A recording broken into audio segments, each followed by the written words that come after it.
अस्सलाम वालेकुम dear students. आज हमारे साथ फर्स्ट ईयर केमिस्ट्री का यूनिट नंबर 7 केमिकल एक्विलिब्रियम की चैप्टर से एक मोस्ट इम्पॉर्टेंट टॉपिक है लीचार्ट-लियर प्रिंसिपल। हाँ, अक्सर इसी टॉपिक से ईटा या निम्नलिखित में एमसीक्यूज भी आया करती है। उसके अलावा अक्सर ये टॉपिक लोग डेमो करने के लिए या प्रेजेंटेशन करने के लिए भी सेलेक्ट करता है। उसके अलावा बोर्ड के पेपर में भी लॉन्ग क्वेश्चन, शॉर्ट क्वेश्चन भी आया करती है लीचार्ट-लियर प्रिंसिपल से कि एक्सप्लेन द लीचार्ट-लियर प्रिंसिपल या what is the statement of Le Chatelier principle. इस किस्म की क्वेश्चन भी आया करती है। हाँ, अक्सर इंटरव्यू वगैरह में भी क्वेश्चन पूछे जाते हैं लीचार्ट-लियर प्रिंसिपल से। उसके अलावा स्टूडेंट, लीचार्ट-लियर प्रिंसिपल जो है, जिस दिन हम पढ़ रहे थे इम्पॉर्टेंस ऑफ कीसी, जो मैंने 4 नाम लिखे थे इम्पॉर्टेंस ऑफ कीसी के।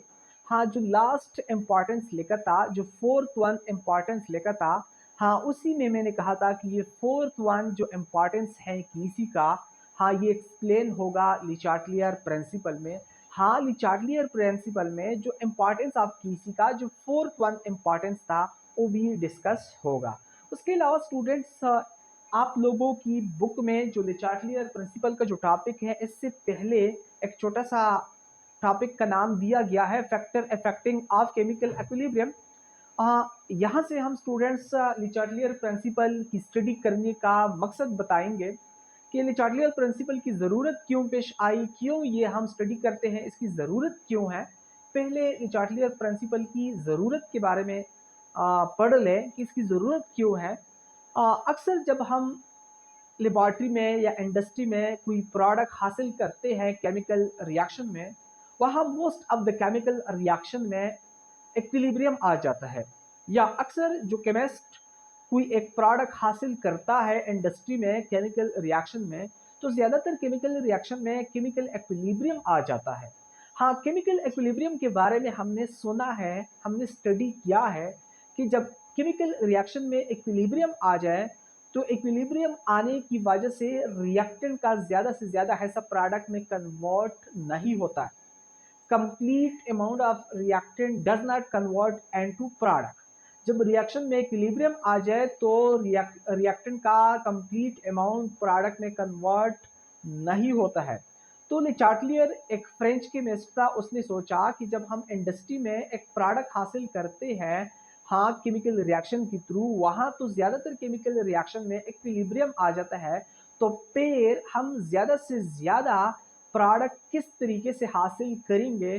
तो उसने एक प्रिंसिपल प्रपोज किया, उसने एक मेथड बताया कि अगर तुम लोग केमिकल इक्विलिब्रियम की जो कंडीशन है, कंसंट्रेशन ऑफ रिएक्टेंट और product, temperature of chemical equilibrium, pressure of chemical equilibrium, catalyst वगैरह, अगर ये चीज़ें आप लोग डिस्टर्ब करोगे, तो आप लोगों का ज़्यादा से ज़्यादा अमाउंट रिएक्टेंट का कन्वर्ट होगा प्रोडक्ट में।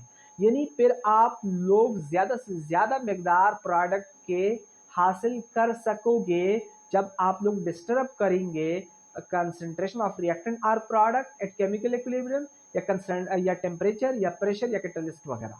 यानी लीचार्ट-लियर प्रिंसिपल में हम ये सीखेंगे कि हम हमारे रिएक्शन में जब केमिकल इक्विलिब्रियम आ जाए, तो हम अपना ज़्यादा से ज़्यादा रिएक्टेंट किस तरह प्रोडक्ट में कन्वर्ट करेंगे, या ज़्यादा से ज़्यादा प्रोडक्ट की मकदार केमिकल इक्विलिब्रियम में किस तरह हासिल करेंगे।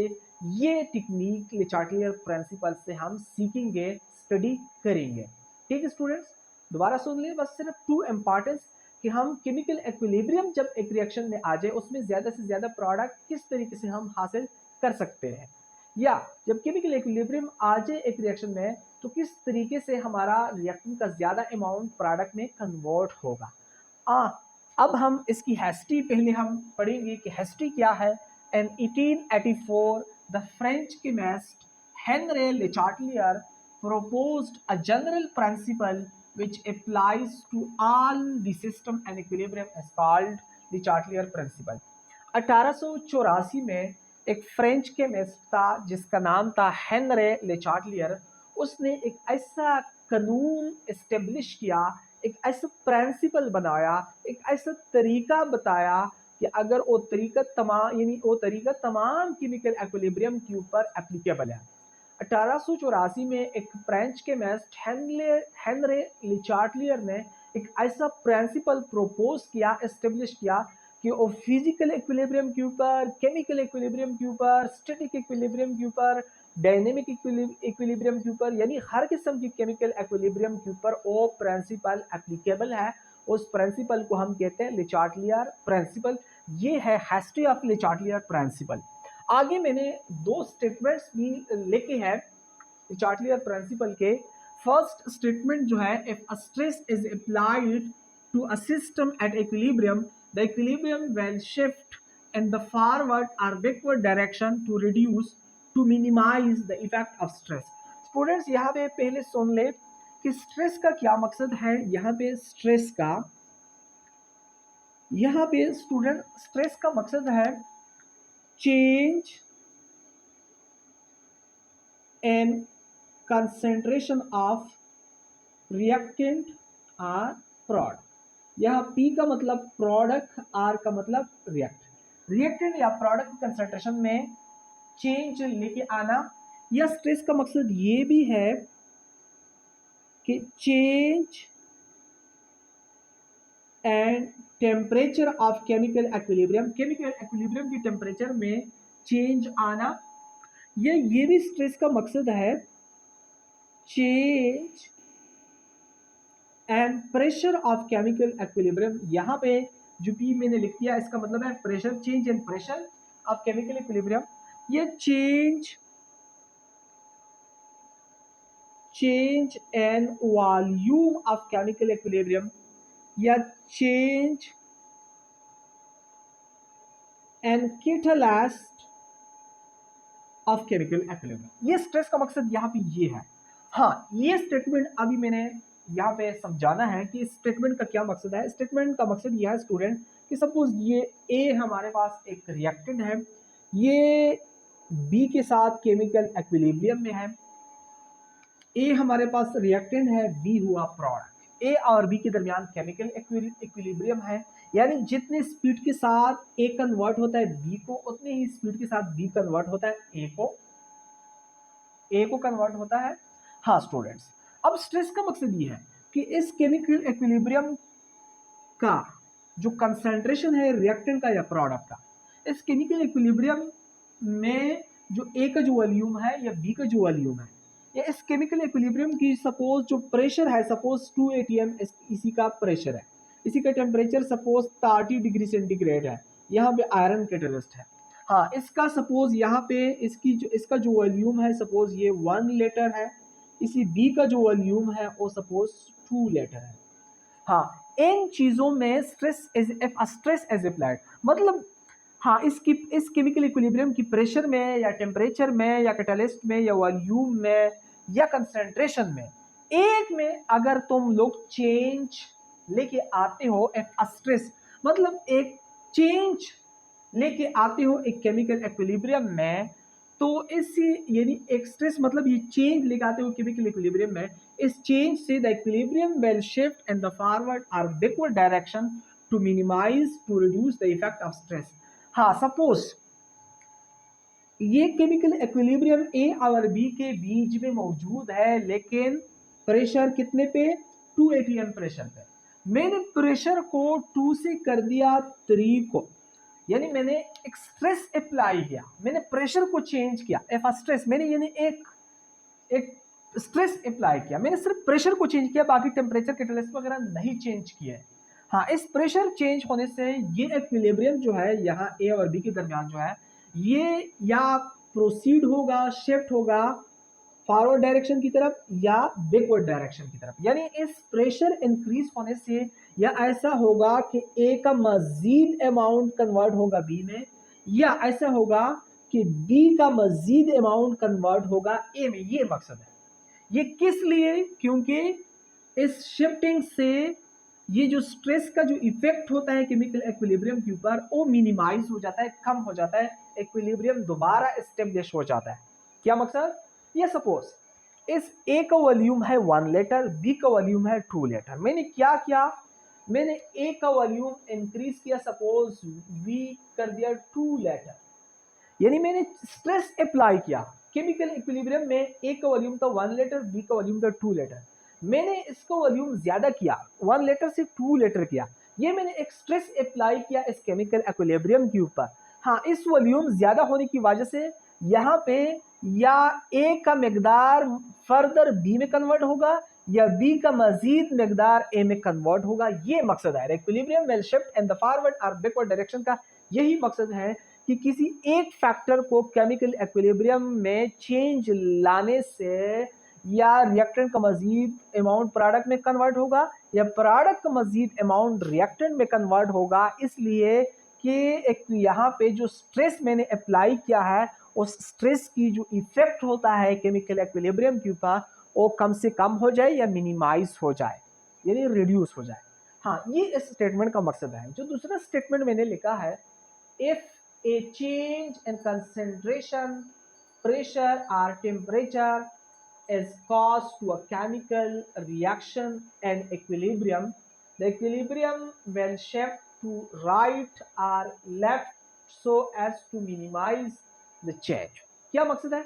यहाँ पे मैंने स्ट्रेस की जगह, यानी स्ट्रेस का ये मकसद है, बस स्ट्रेस की जगह मैंने ये चीजें लिखी है। स्ट्रेस की जगह मैंने चेंज लिखा है, स्ट्रेस की जगह मैंने चेंज इन कंसंट्रेशन या चेंज इन प्रेशर या चेंज इन टेम्परेचर लिखा है। कि अगर हम एक केमिकल इक्विलिब्रियम की कंसंट्रेशन या प्रेशर या टेम्परेचर चेंज करते हैं, उसी से केमिकल इक्विलिब्रियम में केमिकल रिएक्शन खास होता है। हाँ, उस केमिकल रिएक्शन की वजह से फिर या ए का मकदार बी में फर्दर कन्वर्ट होता है या बी का मकदार ए में फर्दर कन्वर्ट होता है, यानी the equilibrium will shift to right और लेफ्ट। इसका मकसद ये है कि इक्विलिब्रियम में ए का मजीद मकदार बी में कन्वर्ट होगा या बी का मजीद मकदार ए में कन्वर्ट होगा। यानी ए का मकदार जब बी में फर्दर कन्वर्ट होता है मतलब कि इक्विलिब्रियम शिफ्ट होता है टू राइट, या बी का जो फर्दर अमाउंट ए में कन्वर्ट होता है इसका मतलब है कि बी का मकदार भी, यानी रिएक्शन शिफ्ट है राइट टू लेफ्ट। ये क्यों? ये केमिकल रिएक्शन इसलिए काज होता है ताकि ये जो स्ट्रेस या ये जो चेंज मैंने लेके आया है केमिकल इक्विलिब्रियम की कंसंट्रेशन में या प्रेशर में या टेम्परेचर में, उसकी इफेक्ट मिनिमाइज हो जाए, स्ट्रेस कम हो जाए। ये इन दो स्टेटमेंट का मकसद है। अच्छा, अब हमने ये जो स्ट्रेस हम अप्लाई करते हैं कंसंट्रेशन की शक्ल में या प्रेशर की शक्ल में या वॉल्यूम की शक्ल में या कैटलिस्ट की शक्ल में, यानी ये जो चेंज इन कंसंट्रेशन या प्रेशर ये वन बाय वन हमने देखना है कि कंसंट्रेशन की चेंज होने से क्या इफेक्ट आ जाता है केमिकल इक्विलिब्रियम में, किस किस्म की इक्विलिब्रियम आ जाता है। हाँ, यानी एक्चुअली मकसद ये है कि ये एक एक जो फैक्टर है प्रेशर से या कंसंट्रेशन से या टेम्परेचर से, इन फैक्टर से जो केमिकल इक्विलिब्रियम डिस्टर्ब हो जाता है, हाँ, ये एक एक फैक्टर हमने डिटेल के साथ इस केमिकल इक्विलिब्रियम के ऊपर अप्लाई करना है। आगे देखिए, यानी पहले हमने effect of change and concentration on chemical equilibrium. Chemical equilibrium की कंसंट्रेशन में चेंज होने से जो केमिकल इक्विलिब्रियम में जो इफेक्ट आ जाता है, सबसे पहले वो हमने स्टडी करना है। अच्छा, यहाँ पे मैंने ये वाला केमिकल इक्विलिब्रियम लिखा है। सपोज ये मैंने लिखा है, आप लोगों ने ये जनरल चीजें स्टडी करना है हर एक के ऊपर आप लोग। फिर अगर आप लोगों ने लिचार्टियर प्रिंसिपल को डिटेल के साथ स्टडी किया तो जरूरी नहीं है कि आप लोग बस हमेशा इसके ऊपर ये अप्लाई करेंगे। नो, अगर आप लोगों ने कंसेप्ट को सीख लिया, समझ लिया, तो हर किस्म के केमिकल इक्विलिब्रियम के ऊपर आप लोग लिचार्टियर प्रिंसिपल अप्लाई कर सकते हो। अच्छा, मैंने सपोज ये मैंने लिया है ये केमिकल इक्विलिब्रियम, यहाँ पे ये रिएक्टेंट का पॉट है, ये प्रोडक्ट का पॉट है। हाँ, रिएक्टेंट या प्रोडक्ट की कंसंट्रेशन में अगर हम चेंज लेके आता है उसका इफेक्ट क्या होगा केमिकल इक्विलिब्रियम के ऊपर, ये है इसका मकसद कि रिएक्टेंट या प्रोडक्ट की कंसंट्रेशन में चेंज ले आने से केमिकल इक्विलिब्रियम के ऊपर क्या इफेक्ट आएगा। हाँ, सुन ले, अगर हम किस तरह लेके आएंगे, चेंज इस तरह लेके आएंगे कि इसका कंसंट्रेशन केमिकल इक्विलिब्रियम के दौरान जितना मौजूद हो उससे या कंसंट्रेशन हम ज्यादा करें या कम करें। केमिकल इक्विलिब्रियम के दौरान इस प्रोडक्ट का जो कंसंट्रेशन होता है उसका कंसंट्रेशन उससे या ज्यादा करे या कम करे, ये है चेंज।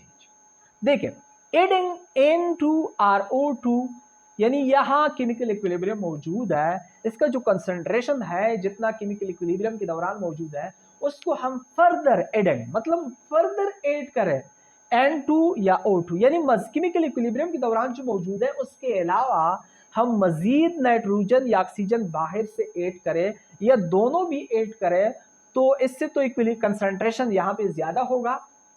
इस कंसंट्रेशन ज्यादा होने की वजह से इक्विलिब्रियम क्या होगा, शिफ्ट टू फॉरवर्ड डायरेक्शन। बस यही सोचना है कि दोनों रिएक्टेंट का या दोनों रिएक्टेंट में से एक रिएक्टेंट का कंसंट्रेशन को इंक्रीज करना, यानी केमिकल इक्विलिब्रियम के दौरान जो रिएक्टेंट की कंसंट्रेशन होती है उससे मजीद उसका कंसंट्रेशन ज्यादा करने से इक्विलिब्रियम शिफ्ट होगा फॉरवर्ड डायरेक्शन में। किस तरह ज्यादा करेंगे कंसंट्रेशन, जब हम मजीद रिएक्टेंट ऐड करेंगे, ऐड होने से फर्दर ऐड होने से रिएक्टेंट का कंसंट्रेशन इंक्रीज होगा। हाँ, आप लोगों ने इस तरह सीखना है कि केमिकल इक्विलिब्रियम के दौरान अगर हम रिएक्टेंट का कंसंट्रेशन इंक्रीज करते हैं, दोनों रिएक्टेंट का या किसी एक रिएक्टेंट का, उससे ऐसा होता है कि रिएक्टेंट का मजीद अमाउंट पर प्रोडक्ट में कन्वर्ट होता है। इसी वजह से लिखा है कि equilibrium shift to forward direction. हाँ, आगे क्या लिखा है, एड NO मतलब नाइट्रोजन ऑक्साइड। मैंने तो एग्जांपल में ये वाला लिया है ना, इसी वजह से यहाँ पे N2RO2 लिखा है और यहाँ पे NO लिखा है। NO मतलब नाइट्रोजन ऑक्साइड। अगर हम केमिकल इक्विलिब्रियम यहाँ मौजूद है, NO oxide nitrogen oxide further बाहर से फर्दर नाइट्रोजन ऑक्साइड ऐड कर दे तो बाहर से फर्दर NO ऐड होने से इसका कंसंट्रेशन इंक्रीज होगा। इसका कंसंट्रेशन इंक्रीज होने से यानी प्रोडक्ट की कंसंट्रेशन इंक्रीज होगा। प्रोडक्ट की कंसंट्रेशन इंक्रीज होने से equilibrium shift to backward direction. यानी बस यहां पे ये सीखना है कि जब हम प्रोडक्ट की कंसंट्रेशन इंक्रीज करते हैं, प्रोडक्ट की कंसंट्रेशन हम किस तरह इंक्रीज करते हैं ताकि बाहर से कोई और प्रोडक्ट डालें, यानी बाहर से अगर हम NO मजीद डालें तो बाहर से प्रोडक्ट को ऐड करने से प्रोडक्ट का कंसंट्रेशन ज्यादा होगा। प्रोडक्ट की कंसंट्रेशन ज्यादा होने की वजह से फिर प्रोडक्ट कन्वर्ट होगा रिएक्टेंट में, फिर फर्दर प्रोडक्ट कन्वर्ट होगा रिएक्टेंट में। इसी वजह से लिखा है equilibrium shift to backward direction. अच्छा, आगे क्या लिखा है, रिमूविंग N2RO2 या दोनों। यहाँ केमिकल इक्विलिब्रियम मौजूद है। केमिकल इक्विलिब्रियम के दौरान यहाँ इनकी कंसंट्रेशन अगर हम कम करें, किस तरह कम करेंगे, अगर नाइट्रोजन या ऑक्सीजन या दोनों को हम यहाँ से रिमूव करें, यानी केमिकल इक्विलिब्रियम के दौरान इन दोनों का जो कंसंट्रेशन है हम उसका कुछ हिस्सा बाहर हम निकाल दें, यहाँ से रिमूव करें, कम करें, तो इक्विलिब्रियम क्या होगा, शिफ्ट टू बैकवर्ड डायरेक्शन। तो फिर बी प्रोडक्ट का मजीद अमाउंट रिएक्टेंट में कन्वर्ट होगा। बस यहाँ पे ये सीखना है कि अगर हम रिएक्टेंट की कंसंट्रेशन कम करते हैं केमिकल इक्विलिब्रियम के दौरान, कम किस तरह करेंगे कि रिएक्टेंट का कुछ अमाउंट हम रिमूव करेंगे। हाँ, रिएक्टेंट की कंसंट्रेशन कम करने से प्रोडक्ट का मजीद अमाउंट रिएक्टेंट में कन्वर्ट होता है। हाँ, इक्विलिब्रियम शिफ्ट होता है राइट टू लेफ्ट। ये क्यों, further amount of reactant product का फर्दर अमाउंट रिएक्टेंट को कम करने से प्रोडक्ट का फर्दर अमाउंट रिएक्टेंट को क्यों कन्वर्ट होता है, क्योंकि यहाँ पे ये जो इफेक्ट आ जाता है वो मिनिमाइज करना चाहते हैं, उसकी इफेक्ट को रिड्यूस करने की वजह से, हाँ, इफेक्ट की स्ट्रेस को कम करने की वजह से ये इक्विलिब्रियम शिफ्ट होता है एक साइड से दूसरी साइड की तरफ। आगे क्या लिखा है, रिमूविंग NO मतलब नाइट्रोजन ऑक्साइड। यानी मकसद है कि अगर हम केमिकल इक्विलिब्रियम में प्रोडक्ट की कंसंट्रेशन अगर हम कम करें रिमूविंग से, तो प्रोडक्ट का कंसंट्रेशन कम होगा। हाँ, जब हम प्रोडक्ट की कंसंट्रेशन केमिकल इक्विलिब्रियम के दौरान कम करते हैं तो उससे इक्विलिब्रियम शिफ्ट होगा फॉरवर्ड डायरेक्शन की तरफ। मतलब जब हम प्रोडक्ट बार बार यहाँ से रिमूव करेंगे तो हमारा ज्यादा से ज्यादा रिएक्टेंट प्रोडक्ट में कन्वर्ट होगा, तो इसी तरह हमें ज्यादा प्रोडक्ट मिलेगा। हाँ, यहाँ पे अगर हमने ज्यादा से ज्यादा प्रोडक्ट हासिल करना है तो हम ज्यादा से ज्यादा प्रोडक्ट किस तरीके से हासिल करेंगे, हाँ, जो रिएक्टेंट बनता है वो बार बार हम वहां से रिमूव करेंगे तो फिर हमारा ज्यादा रिएक्टेंट प्रोडक्ट को कन्वर्ट होगा। यानी प्रोडक्ट की कंसंट्रेशन को रिमूव होने से, प्रोडक्ट की कंसंट्रेशन को कम होने से इक्विलिब्रियम शिफ्ट होता है left to right, forward direction की तरफ प्रोसीड होता है। मतलब रिएक्टेंट का ज्यादा हिस्सा प्रोडक्ट में फिर कन्वर्ट होता है। अच्छा, आगे क्या लिखा है, इफेक्ट ऑफ कैटालिस्ट। अच्छा, कैटालिस्ट तो हम जानते हैं कि कैटालिस्ट वो सब्सटेंस होता है जो एक्टिवेशन एनर्जी को लोअर करती है, lowering the activation energy, alter the rate of reaction, chemical reaction की रेट को स्पीड अप करता है, एक्टिवेशन एनर्जी को कम करता है, ये कैटालिस्ट का काम है। अच्छा, यहाँ पे फिर क्या लिखा है, a catalyst does not effect on chemical equilibrium. Catalyst का केमिकल इक्विलिब्रियम के ऊपर कोई इफेक्ट नहीं है, बल्कि in the presence of catalyst the equilibrium state is reached earlier. Catalyst presence होने की वजह से केमिकल इक्विलिब्रियम जल्दी आ जाता है। बाकी कैटालिस्ट का कोई रोल, कोई इफेक्ट केमिकल इक्विलिब्रियम के ऊपर नहीं है। थर्ड जो इफेक्ट है वो है effect of change in pressure and volume.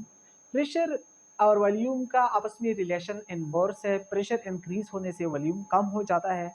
दोनों का जो इफेक्ट होता है केमिकल इक्विलिब्रियम के ऊपर वो हम कलेक्टिवली यानी कंबाइंड डिस्कस करेंगे। दोनों कंबाइंड डिस्कस होते हैं। प्रेशर होने से वॉल्यूम कम हो जाता है या प्रेशर कम होने से वॉल्यूम ज़्यादा हो जाता है, इसी वजह से ये दोनों इकट्ठा डिस्कस करेंगे। उसके अलावा पहले ये चीज़ नोट करना है कि सॉलिड या लिक्विड का जो केमिकल इक्विलिब्रियम होता है, सॉलिड या liquid chemical equilibrium has no effect of change and pressure and volume. Solid और लिक्विड जो है उसका वॉल्यूम प्रेशर इंक्रीज होने से ना डिक्रीज होता है ना इंक्रीज होता है, क्योंकि प्रेशर के साथ प्रेशर बढ़ाने से सॉलिड या लिक्विड का वॉल्यूम जो है वो कांस्टेंट रहता है, या प्रेशर कम करने से भी सॉलिड या लिक्विड का वॉल्यूम कांस्टेंट रहता है। इसी वजह से सॉलिड या लिक्विड केमिकल इक्विलिब्रियम जो होता है उसके ऊपर no effect of change and pressure और वॉल्यूम, ये नोट करना है। आगे गैसियस इक्विलिब्रियम जो होता है, हाँ, gaseous equilibrium affected by change in volume and pressure. Gaseous equilibrium affected by change in pressure and volume, ये नोट करना है। अच्छा, यहाँ पे तीन किस्म की पॉसिबिलिटी पेयर बनते हैं गैसियस इक्विलिब्रियम में। पॉसिबिलिटी नंबर फर्स्ट को मैंने लिखा है केस नंबर 1। सपोज ये हमारे साथ एक गैसियस केमिकल इक्विलिब्रियम है, यानी यहाँ पे सपोज ये तमाम कंपोनेंट गैसियस स्टेट में है, गैसियस केमिकल इक्विलिब्रियम है। यहाँ पे सपोज देखे, सपोज स्टूडेंट्स ये नाइट्रोजन ऑक्साइड है, इसके आगे 2 लिखा है। सपोज इसका वॉल्यूम हमारे पास 2 लीटर है। सपोज इसके आगे 1 है, ऑक्सीजन की आगे सपोज इसका वॉल्यूम 1 लीटर है या 1 वॉल्यूम है। इस नाइट्रोजन ऑक्साइड का यहाँ पे सॉरी स्मॉल 2 भी है, ये वाला प्रोडक्ट है, लेकिन गैसियस स्टेट में भी है। इसके आगे 2 है, मतलब इसका वॉल्यूम 2 है या 2 लीटर है। यहाँ पे रिएक्टेंट साइड को देखिए, रिएक्टेंट साइड में जो टोटल वॉल्यूम है वो 3 बनता है। 2 वॉल्यूम नाइट्रोजन ऑक्साइड है, 1 वॉल्यूम ऑक्सीजन है। टोटल अगर ये दोनों आपस में ऐड करें तो 3 वॉल्यूम बनता है इन दोनों का। इसका वॉल्यूम तो 2 बनता है। यानी केस नंबर 1 में जो केमिकल इक्विलिब्रियम है वो ऐसा केमिकल इक्विलिब्रियम है कि जिसमें रिएक्टेंट का वॉल्यूम ग्रेटर हो, प्रोडक्ट का वॉल्यूम कम हो। केस नंबर 1 में ऐसा केमिकल इक्विलिब्रियम है कि जिसमें रिएक्टेंट, आर का मतलब रिएक्टेंट का वॉल्यूम ग्रेटर हो, पी का मतलब प्रोडक्ट की वॉल्यूम से। ये आर का मतलब रिएक्टेंट, ये पी का मतलब प्रोडक्ट। अच्छा, हाँ, यानी अगर इस किस्म की केमिकल गैसियस इक्विलिब्रियम हो तो इस किस्म की केमिकल इक्विलिब्रियम का प्रेशर इंक्रीज होने से, ये डैश एरो इस तरह लगा है, प्रेशर इंक्रीज होने से इक्विलिब्रियम जो होता है वो शिफ्ट होता है, शिफ्ट टू राइट। मतलब जिस साइड वॉल्यूम कम हो, ज्यादा वॉल्यूम से कम वॉल्यूम की तरफ इक्विलिब्रियम शिफ्ट होता है। ऐसा केमिकल इक्विलिब्रियम कि जिसमें रिएक्टेंट का वॉल्यूम ज्यादा हो, प्रोडक्ट का वॉल्यूम कम हो, तो ऐसे केमिकल इक्विलिब्रियम का प्रेशर इंक्रीज होने से यानी रिएक्टेंट का मजीद मकदार प्रोडक्ट में कन्वर्ट होगा। यानी अगर किसी ने पूछा कि इस केमिकल इक्विलिब्रियम में आप किस फैक्टर से ज्यादा वॉल्यूम हासिल कर सकते हो, हाँ, हम प्रेशर इंक्रीज होने से भी इसका कंसंट्रेशन, इसका मकदार ज्यादा हासिल कर सकते हैं। जब हम इस केमिकल इक्विलिब्रियम के ऊपर प्रेशर अप्लाई करें तो मजीद रिएक्टेंट कन्वर्ट होगा प्रोडक्ट को, यानी more product will be formed and vice versa. यानी वाइस वर्सा का मकसद ये है कि अगर हम प्रेशर को कम करते हैं, यहाँ पे तो हम प्रेशर इंक्रीज कर रहा था, प्रेशर इंक्रीज होने से रिएक्टेंट कन्वर्ट होता है प्रोडक्ट को मजीद, यानी more product will be formed. हाँ, लेकिन वाइस वर्सा का मतलब यह है कि अगर हम प्रेशर को कम करें तो फिर इक्विलिब्रियम शिफ्ट होगा राइट टू लेफ्ट। हाँ, यानी हमारा जो प्रोडक्ट है उसका फर्दर अमाउंट वापस रिएक्टेंट में कन्वर्ट होगा। वाइस वर्सा का मकसद ये है। आगे केस नंबर 2 में देखिए, ये जो इक्विलिब्रियम है, 1 वॉल्यूम रिएक्टेंट है, 2 वॉल्यूम प्रोडक्ट है। मतलब कि 1 यहाँ पे 1 है, सपोज इसका जो वॉल्यूम है 1 लीटर है, इसका जो वॉल्यूम है 2 लीटर है। हाँ, यानी ये जो केमिकल इक्विलिब्रियम है इसमें रिएक्टेंट का वॉल्यूम जो है वो कम है प्रोडक्ट की वॉल्यूम से। यहाँ पे R का मतलब रिएक्टेंट, P का मतलब प्रोडक्ट। ये केस नंबर 2 में ऐसा केमिकल इक्विलिब्रियम है कि जिसमें रिएक्टेंट का वॉल्यूम कम, प्रोडक्ट का वॉल्यूम ज्यादा। हाँ, तो इस किस्म की केमिकल इक्विलिब्रियम के ऊपर प्रेशर अप्लाई होने से इक्विलिब्रियम शिफ्ट टू लेफ्ट, क्योंकि हमेशा वॉल्यूम ज्यादा से कम वॉल्यूम की तरफ इक्विलिब्रियम शिफ्ट होता है। जिस साइड कम वॉल्यूम हो, हाँ, उस तरफ इक्विलिब्रियम शिफ्ट होता है। यहाँ वॉल्यूम कम है, यहाँ ज्यादा है। प्रेशर इंक्रीज होने से इक्विलिब्रियम शिफ्ट होता है लेफ्ट साइड की तरफ। ये लेफ्ट साइड है, ये राइट साइड है, यानी रिएक्टेंट साइड की तरफ। Less product will be form, यानी जब प्रेशर हम अप्लाई करें इस किस्म की केमिकल इक्विलिब्रियम के ऊपर, जब हम प्रेशर अप्लाई करें तो हमारा रिएक्टेंट फर्दर प्रोडक्ट को कन्वर्ट होगा, सॉरी, हमारी प्रोडक्ट फर्दर रिएक्टेंट में कन्वर्ट होगा। इस किस्म की केमिकल इक्विलिब्रियम के ऊपर जब हम प्रेशर अप्लाई करेंगे तो हमारा जो प्रोडक्ट होगा वो मजीद रिएक्टेंट में कन्वर्ट होगा। तो इसी तरह कम प्रोडक्ट बनेगा। एंड वाइस वर्सा का मतलब आगे फिर है कि अगर इस किस्म की इक्विलिब्रियम के ऊपर अगर आप लोग प्रेशर कम करते हो तो फिर इसके अपोजिट प्रोसीड होगा। मतलब फिर अगर हम प्रेशर कम, वाइस वर्सा का मतलब है कि अगर प्रेशर हम रिड्यूस करें फिर इक्विलिब्रियम कम वॉल्यूम से ज्यादा वॉल्यूम की तरफ शिफ्ट होगा, फिर ज्यादा वॉल्यूम ऑफ प्रोडक्ट बनेगा। आगे केस नंबर 3 है कि जिसमें रिएक्टेंट के वॉल्यूम और प्रोडक्ट वॉल्यूम इक्वल्स हो। यहाँ देखिए 1 वॉल्यूम ये है, 1 वॉल्यूम ये है, यानी 1 लीटर ये, 1 लीटर ये, total reactant 2 litre, product 2 litre. हाँ, यहाँ रिएक्टेंट और प्रोडक्ट की वॉल्यूम बराबर है। हाँ, ऐसे केमिकल इक्विलिब्रियम की जिसमें रिएक्टेंट और प्रोडक्ट वॉल्यूम इक्वल हो तो इस किस्म की केमिकल इक्विलिब्रियम के ऊपर प्रेशर और वॉल्यूम का कोई इफेक्ट नहीं होता है। नेक्स्ट हम टेम्परेचर को डिस्कस करेंगे। Effect of change in temperature. Temperature change होने से जो केमिकल इक्विलिब्रियम के ऊपर जो इफेक्ट आ जाता है, हाँ, वो डिपेंड करता है कि रिएक्शन एक्सोथर्मिक है या एंडोथर्मिक है।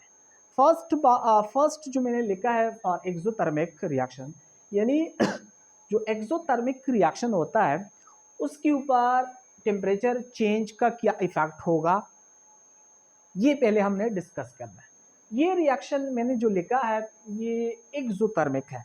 हाँ, ऑलरेडी थर्मोकेमिस्ट्री से मैंने कुछ लेक्चर रिकॉर्ड कर चुके हैं, अपलोड कर चुके हैं, मेरे यूट्यूब चैनल के ऊपर अवेलेबल है, जफर अलकानी, वहाँ देख सकते हो। -41.84 किलो जूल पर मोल, माइनस का मतलब रिलीज, कि यहाँ इसी रिएक्शन के दौरान इतना हीट रिलीज हुआ है, माइनस का मतलब रिलीज। हाँ, एक्सो मतलब आउटसाइड थर्मिक मीन हीट, वो रिएक्शन के जिसमें हीट रिलीज होता है उस रिएक्शन को हम एक्सोथर्मिक रिएक्शन कहते हैं। अच्छा, अगर एक्सोथर्मिक रिएक्शन हो, अगर ऐसा रिएक्शन हो कि उसमें ऑलरेडी हीट रिलीज होता है, तुम उसी रिएक्शन को मजीद हीट देते हो, उसी का टेम्परेचर इंक्रीज करते हो, तो इक्विलिब्रियम शिफ्ट होगा टू लेफ्ट, यानी प्रोडक्ट वापस फिर कन्वर्ट होगा रिएक्टेंट में, यानी टुवर्ड रिएक्टेंट साइड। अगर एक ऐसा रिएक्शन हो कि वो एक्सोथर्मिक हो, तुम उसको मजीद टेम्परेचर देते हो, हीट देते हो, हीट देने से तो उसका टेम्परेचर इंक्रीज होगा, यानी मजीद हीट देते हो, हीट देने से मजीद क्या होगा, आपका प्रोडक्ट कन्वर्ट होगा रिएक्टेंट में, less product will be formed. अगर एक्सोथर्मिक रिएक्शन हो, अगर एक्सोथर्मिक रिएक्शन को आप बाहर से टेम्परेचर भी सप्लाई करते हो तो कम प्रोडक्ट बनेगा। हाँ, अगर एक एंड वाइस वर्सा लिखा है, वाइस वर्सा का मतलब है कि अगर एक्सोथर्मिक रिएक्शन है तो टेम्परेचर कम होने से more product will be formed. Vice versa का ये मकसद है कि इक्विलिब्रियम पर टेम्परेचर कम होने से लेफ्ट टू राइट की तरफ मतलब प्रोडक्ट की तरफ प्रोसीड होगा। आगे for endothermic reaction, endo mean inside, thermic mean heat, यानी वो रिएक्शन की जिसमें हीट एब्जॉर्ब होता है। ये रिएक्शन देखिए इसके साथ यहाँ पे मैंने माइनस नहीं लिखा है, मतलब कि इतना हीट इस रिएक्शन में एब्जॉर्ब हुआ है। हाँ मतलब है कि ये एंडोथर्मिक रिएक्शन है। एंडोथर्मिक रिएक्शन का टेम्परेचर इंक्रीज होने से इक्विलिब्रियम शिफ्ट होता है right side toward product side. यानी अगर एंडोथर्मिक रिएक्शन हो, आप लोग उसको टेम्परेचर भी देते हो, उसका टेम्परेचर भी इंक्रीज करते हो, तो आपका रिएक्टेंट ज्यादा से ज्यादा प्रोडक्ट में कन्वर्ट होगा, यानी more product will be formed. And vice versa, vice versa का मकसद ये है कि इसके ऑपोजिट, अगर टेम्परेचर तुम पेयर कम करोगे तो इक्विलिब्रियम जो है वो right side to left side proceed होगा, यानी आपका प्रोडक्ट पेयर क्या होगा, दोबारा कन्वर्ट होगा रिएक्टेंट में। हाँ स्टूडेंट्स, हमने ले चार्टली और प्रिंसिपल को फिनिश किया, खत्म किया।